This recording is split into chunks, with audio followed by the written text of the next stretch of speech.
Maintenant, on est à l'exercice 2 de TD9. Cet exercice-là s'appelle onde et leur milieu. Donc, dans cet exercice, on fait la liaison entre les thèmes 2 et 3 du cours. Au cours 7, nous avons introduit le module d'élasticité K, ici, que nous retrouvons aussi au cours 9 comme le coefficient qui dans l'expression pour la vitesse de son, Vs égale à qui sur ρ ou racine carrée de qui sur ρ ou racine carrée de k sur ρ. Le point important ici, c'est que qui et k sont deux lettres pour la même quantité physique. Donc ça arrive assez souvent. C'est la même quantité physique et par la suite, on va l'appeler k. Ça, c'est une expression donc pour la vitesse de son dans un milieu avec le coefficient K. L'autre expression pour la vitesse de son dans le cas d'un gaz est que la vitesse est égale à la racine carrée de gamma kBt sur m, où m est la masse moyenne des particules du gaz. Gamma, c'est ce qu'on appelle l'indice adiabatique, et kb, c'est la constante de Boltzmann, et T, évidemment, c'est la température. Donc, ce qu'on veut faire, c'est de relier ces deux expressions pour la vitesse. Donc, cette expression ici, c'est général pour la vitesse de son si on connaît le coefficient d'élasticité, de module d'élasticité K. Tandis que cette expression-là, c'est vrai que pour les gaz. Mais pour les gaz, les deux expressions doivent donner le même résultat. Donc, ce qu'on va voir dans cet exercice-là, on va relier ces deux expressions.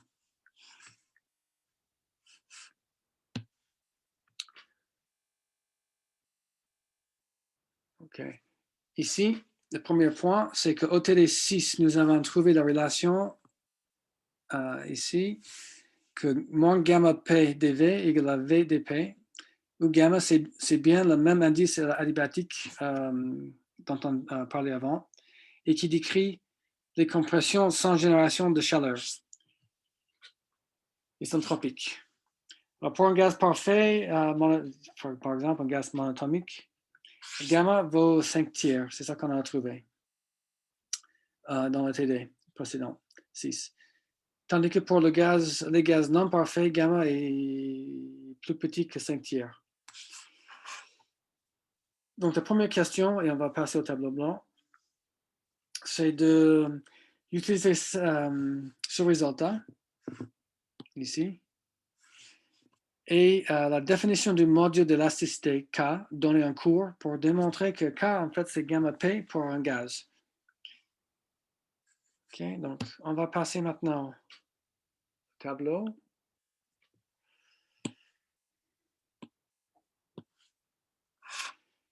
Donc, ici, on est exercice 2. Et là, quelque chose, donc on va d'abord écrire Vs comme la racine carrée de K sur ρ qu'on va garder pour nous ici. Et pour un gaz parfait, pour un gaz, excusez-moi, on trouve aussi que Vs est égal à la racine carrée de gamma Kb T température divisé par M. Et on va essayer de relier ces deux expressions. On passe par la première partie de l'exercice, où on nous donne d'abord le résultat qu'on avait trouvé avant, c'est gamma P dV est égal à V dP. Je vais faire ça un peu mieux. V dP comme ça. Donc, moins gamma P de V égale à V dP. Et normalement, gamma, c'est 5 tiers pour les gaz parfaits et plus petit pour les gaz non parfaits. Alors, tout ça, c'est donné annoncé. Maintenant, ce qui est aussi rappelé dans l'annoncé, c'est de rappeler la définition de K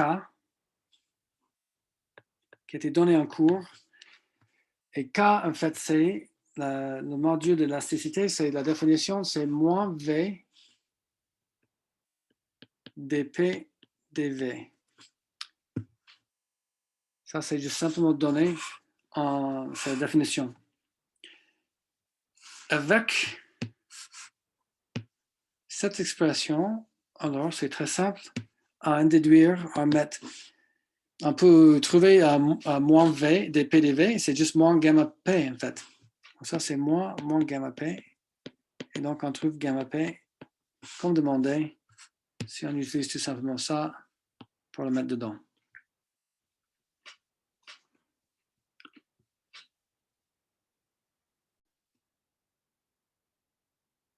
Et afin de continuer notre discussion, ici, on pose une toute petite question très simple.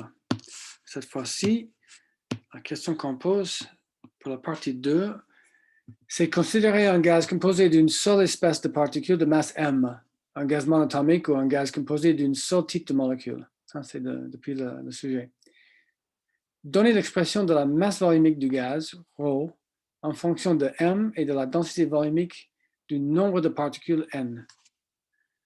Quand on vu la densité volumique, la masse volumique, excuse-moi, étant donné une densité de nombre de particules par volume, N, et chaque particule a une masse M. Donc, c'est tout simplement ρ est égal à N fois M. Et on va utiliser ce résultat dans la partie 3, l'exercice. Maintenant, on peut démontrer que les deux expressions pour la vitesse de son dans un gaz sont équivalentes. On commence avec le Vs, qui est la racine carrée de K sur ρ, comme ça. C'est notre définition de départ. Et on veut maintenant démontrer que ça vaut la même chose que cette expression à droite pour le gaz. Et ce qu'on a, c'est que pour le gaz, on vient de trouver que K, c'est gamma P. Donc, cette expression-là devient gamma P sur la densité, la masse volumique ρ.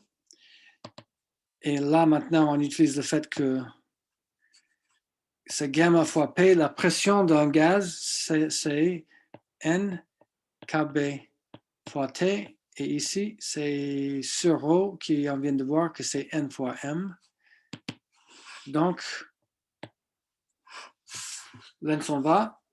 Et ça nous laisse la racine carrée de gamma Kb T sur M, qui est l'autre expression pour la vitesse. Et on vient de prouver justement que les deux expressions de la vitesse sont équivalentes pour un gaz parfait. Excusez-moi, un gaz tout court, avec un indice adiabatique de gamma. On va maintenant appliquer un peu tout ça. La partie 4, c'est on nous dit que dans l'air, le gamma, pour l'air de l'atmosphère, gamma, c'est 1,4. La première question, c'est est-ce que l'atmosphère est un gaz parfait? Et la réponse est non. Ce n'est pas un gaz parfait, un gaz idéal, puisque gamma, qui est 1,4, c'est plus petit que 5 tiers. Puisque 5 tiers, ça vaut 1,60. Ça vaut 1,67. 1,67, on va arriver à 1,67. Comme ça. Donc, c'est plus petit, donc ce n'est pas un gaz parfait. Et maintenant, on nous demande de calculer la valeur de K. La valeur de K, c'est le gamma fois la pression au niveau de la mer. Alors, le gamma, on vient de nous donner, c'est 1,4. Et la pression au niveau de la mer, c'est 101 kPa. On va prendre ça comme 100 kPa. Et donc ça nous donne 140 Pascal, kilopascal, excuse-moi. Kilopascal. Kilopascal. OK. Ça, c'est le module de l'élasticité de l'atmosphère, c'est 140 kilopascal.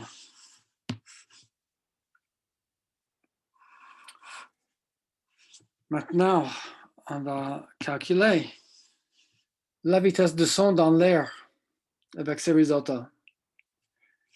Et pour ça, la vitesse de son dans l'air, qui c'est la racine carrée de K sur ρ. On vient de calculer K. Dans le cours 9, vous allez trouver la densité, la masse volumique de l'air. C'est 1,3 kg mètre moins 3. Donc, si on met ça dedans, on a 140 kilopascal divisé par les 1,3 kg mètre moins 3, la racine carrée de tout ça. Et si vous calculez ça, vous allez trouver que la vitesse de son dans l'air, c'est 330 mètres par seconde, ce qui est le bon chiffre. OK?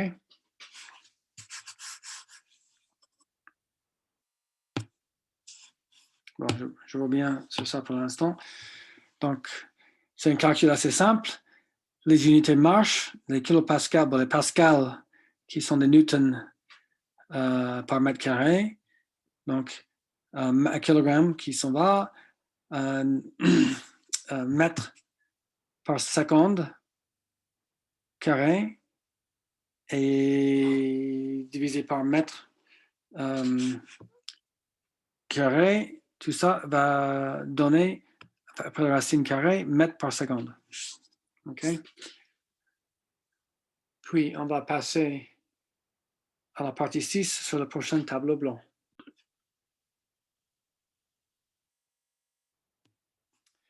La partie 6. On va comprendre le résultat qu'on vient de trouver, les implications de ce résultat pour un gaz, la vitesse pour un gaz. Dans l'énoncé du sujet, on dit la masse volumique et la température de l'atmosphère diminuent généralement avec l'altitude. Ça dépend du jour et de nuit, mais on a vu ça en cours. Supposons ici, pour cet exercice-là, que la masse volumique et la température diminuent avec l'altitude. Comment comporte la vitesse de son avec l'altitude alors?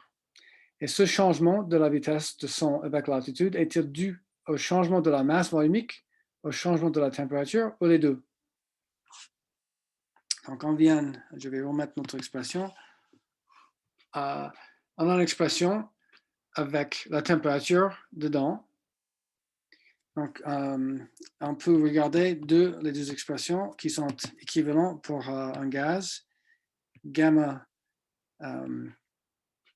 c'est le module de l'élasticité sur la densité volumique, comme ça. Et l'autre expression, c'est bien gamma, Kb, T sur la masse moyenne des particules dans l'atmosphère. Donc, si la température diminue avec l'altitude, la vitesse va diminuer. Donc, la vitesse va diminuer avec T qui diminue. Et vous voyez que l'effet est en fait dû à la température, puisqu'il n'y a, dans cette expression-là, il n'y a pas de la masse volumique. Donc, le changement, en fait, est dû uniquement à la température. Donc, le changement dû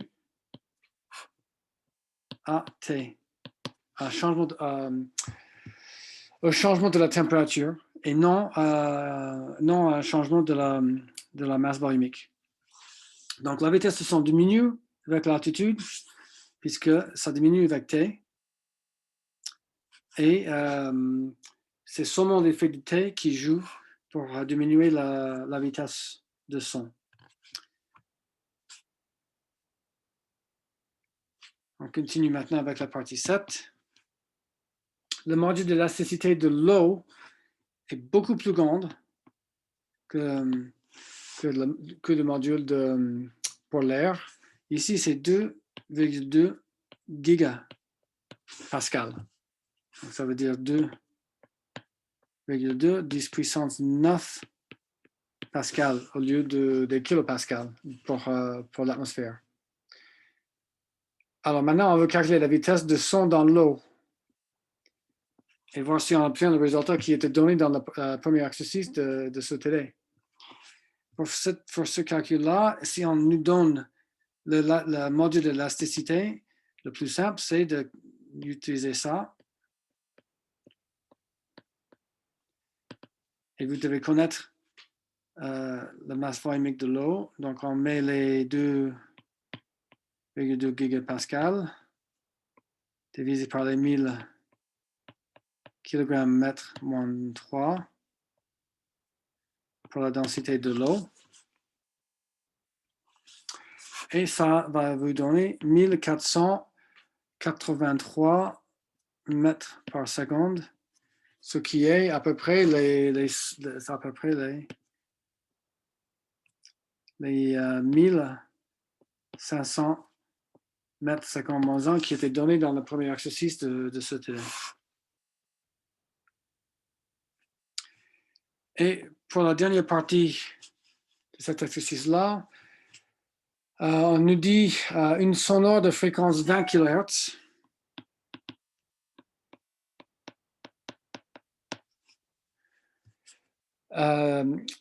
Cette onde-là, elle aura quelle longueur d'onde dans l'atmosphère et puis dans l'océan. Donc, c'est une onde de 20 kHz qu'on considère soit dans l'atmosphère, dans l'air, soit dans l'eau. Et on va calculer numériquement les deux valeurs. Alors, lambda, c'est la vitesse ou la célérité de l'onde, bs, divisé par la fréquence. Donc, dans l'air, on peut faire le calcul. On sait que c'est 330 mètres 50 moins 1 divisé par la fréquence de 20 kHz. Et ça, le fait, c'est 1,65 cm. Et tandis que dans l'eau, puisque la vitesse de son est beaucoup plus grande, et là on va prendre 1500 mètres 50 moins 1 divisé par les mêmes 20 kHz, puisque la vitesse de son est beaucoup plus grande, la longueur d'onde va être beaucoup plus grande pour la même fréquence dans l'eau, et ça, là, vous allez trouver 7,50 cm. Beaucoup plus grande, puisque la vitesse de son est beaucoup plus grande dans l'eau que dans l'atmosphère. Et on considère une onde avec la même fréquence, donc la longueur d'onde doit être beaucoup plus grande à cause de cette plus grande vitesse. Et avec ça, on vient à la fin de l'exercice 2 de TD9.